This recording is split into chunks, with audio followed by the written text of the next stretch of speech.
Get good. It's a common phrase in the world of video games that simply means be better.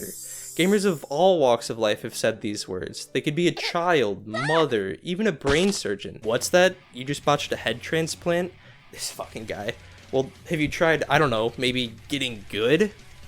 But in terms of video games, how does someone get good? Did they undergo a serious workout routine? Or maybe get a new gaming chair? And these could be good options, but I was personally looking for something a little bit different. I wanted something that could work as an aim trainer while also being entertaining enough to spend a large amount of time on. And after a long time searching, I was struggling to find anything even close to what I was looking for. But then a miracle happened, as I suddenly came across a certain video that got recommended to me.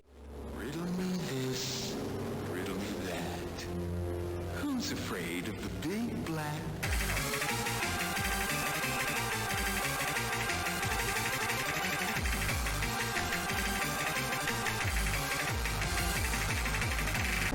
Now, you're probably thinking, what the fuck was that? Well, this is Osu, a game my goopy gamer goblin brain describes as click, circle, loud noises, win level. And it was exactly the thing I was looking for. So there's where I began the journey of playing Osu for a month to see if it could turn me into the most ultimate gamer. To find out if I improved during the experiment, I ironically used the aim trainer Aim Labs for the baseline tests. I decided on playing 4 separate minigames that each dealt with a different aspect of aim. There's grid shot for flicking, spider shot for precision, sphere track for tracking, and I also took the human benchmark test for reaction speed. There was a total of 10 trials for each experiment, and as soon as I began these tests, I immediately wanted to quit. The games were just so boring. They felt like such a drag. I had no motivation to achieve a higher score on any of these games. At least I was lucky enough that one of the games had this built-in alarm clock to keep me awake.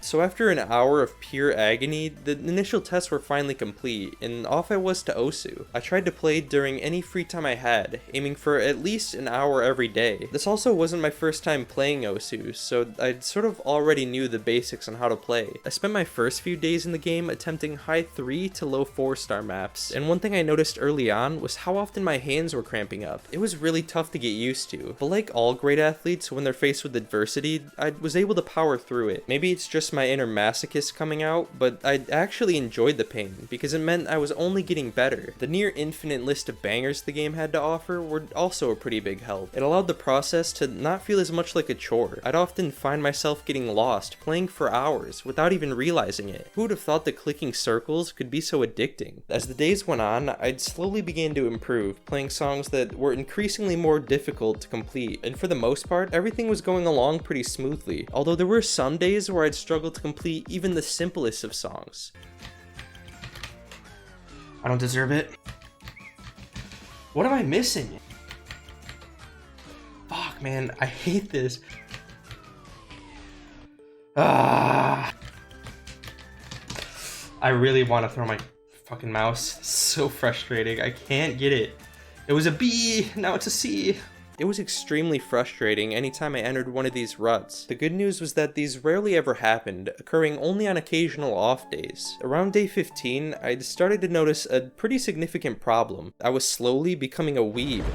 Yeah, I know, this is a huge issue, but it wasn't my fault. It was again because of Osu's vast catalog of music. I heard a ton of songs that were derived from different anime, and even though I couldn't understand any of the lyrics, I was able to enjoy it with the universal language of dance. For the experiment, I didn't want to end up playing the exact same songs over and over again, fearing that I might unintentionally commit these maps to memory rather than through skill. And it wasn't until day 20 when I started to run out of fun maps to play, so that's when I decided to try out the multiplayer. I came into it thinking, this can't be that hard, I'll probably get first place every time. And holy shit, that couldn't be further from the truth. It was a challenge just to get through the first few seconds of some songs. I was pretty much a spectator, watching everyone complete the songs with ease, while I was stuck getting flashbanged by the millions of dots appearing on the screen. And even though I wasn't very good at it, this was definitely where I improved the most. I gained a ton of new maps, and was even able to meet people nice enough to give me tips on how to improve. Over the remaining 10 days, I tried applying all the the advice I was given, and it ultimately led to a massive rise in my skill. After spending a lot of time on the newer maps, I went back to some of the old ones that stumped me. I felt like I gained a superpower. Everything seemed to be moving in slow motion. It was crazy to see this change of pace, considering I wasn't able to keep up with these same songs before. When the final day rolled around, I attempted to get a high score on pretty much every map that I had, and once the day was over, I was able to get a PB on a bunch of different maps. Looking back on the last 30 days, I could easily tell that I was 10 times better at Osu than when I first started. The difference was night and day. So did this improvement in Osu translate over to FPS games? I took the final tests and aim labs, and the results showed a significant improvement in all but one game, with games like Grid Shot getting a 7% decrease in average time to kill, and Sphere Track seeing a 12% increase in average score. The minigames felt a lot smoother, and I was overall a lot more comfortable the second time around. I don't know what was up with my reaction speed. I guess I'm permanently stuck with the genes of an 80-year-old, but even with the one bad result, I'm still satisfied with the outcome. Now, did my aim get better? Is Osu an alternative to aim trainers? And am I a complete dumbass for spending an entire month on this? Maybe, but it was all for the sake of science. I'm sure if I kept the experiment going, the numbers would only get better, and maybe strictly doing an aim trainer would be more optimal. But you tell me, which person looks like they're having more fun?